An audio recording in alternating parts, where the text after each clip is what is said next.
Ops, biyahe tayo. Tingnan na natin. Sinulis din nakaraan eh. Siyempre, bago tayo umalis, kailangan natin i-check yung dapat i-check para walang maging aberya sa daan. Yan, batsi na tayo dyan. Papuntan tayo dyan sa ating pick-up location. Malapit lang naman mga boss. Doon lang sa San Roque. Bali, kilala din natin itong magiging client natin. Since September pa siya nagpa-book. Yun, ayun yung tinatawag na early booking mga boss. Ayan, dito na tayo sa Carindola. Medyo traffic nga lang yan. Hassle gawa ng 11 AM na rin yung lakad natin. Kaya medyo mainit. Pero syempre, mag-aircon tayo. Hindi tayo magtitipid. Fast forward na natin mga idol. Magpapagas pa nga pala ako. Umilaw na yung gas indicator. Yan, waiting na ako dyan sa pump attendant. Ayan.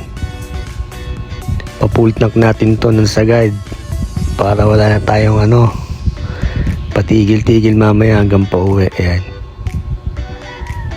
Yan yung sumundo sa akin. Magiging gate ko yan papunta dun sa pick-up location kasi medyo palooban pa yung sa kanila eh.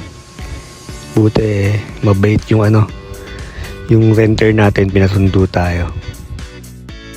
Yun, nakarating din tayo sa ating pick-up location. Kinakarga lang namin yung mga gagamitin nila.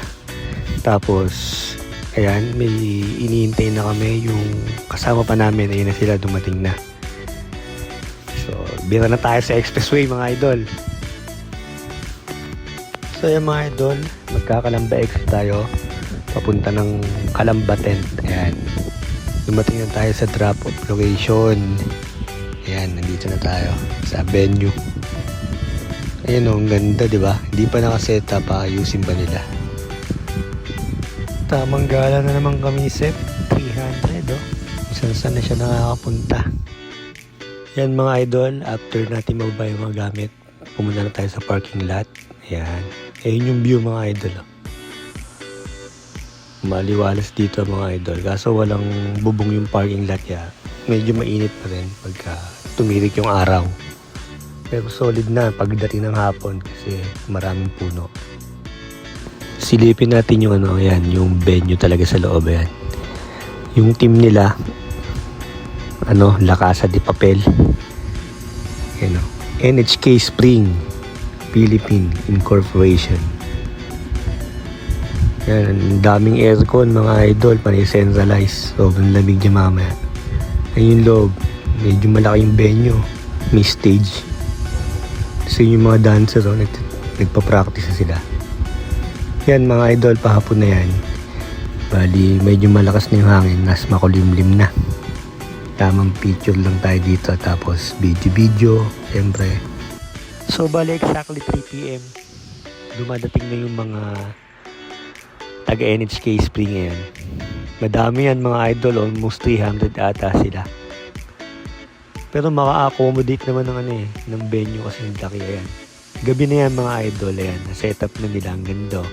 Ayun, shoutout nga pala kay Jacob. Ayan, kasama ko yan, yung bata. Ayan.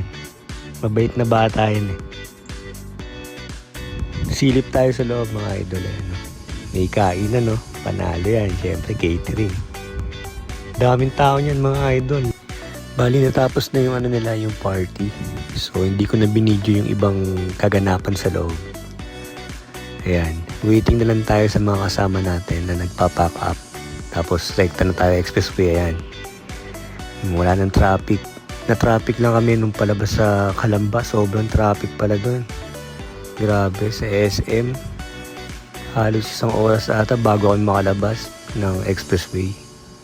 Ayan. Magano tayo, San Pedro exit kasi taga San Pedro yung mga sakay natin. Yan, na-drop off po na sila. Bali, pauwi na ako. Yun, pauwi na tayo. Grabe. Exhausted day. So, salamat sa Markila. Parang naging 12 to 12 yung Arkila. Pero goods naman. Libre naman lahat, pati foods.